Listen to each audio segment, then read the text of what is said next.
దేవుని వాక్యం నీలో నిలవాలి అంటే ప్రార్థనలో అయ్యా నీ వాక్యము నాలో ఉండునట్లు సహాయం చేయమని ఆయన్ని వేడుకోవాలి.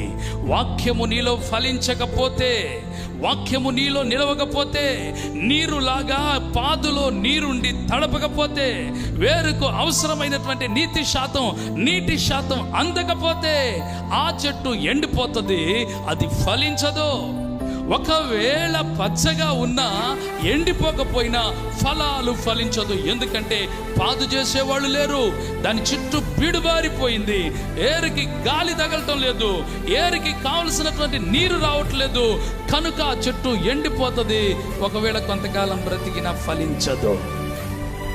ఒక విశ్వాసి ఫలించాలి అంటే, ఒక దేవుని బిడ్డ ఫలించాలంటే జీవ జలములు అని పిలువబడే దేవుని వాక్యపు నీటి చేత ప్రతిదినం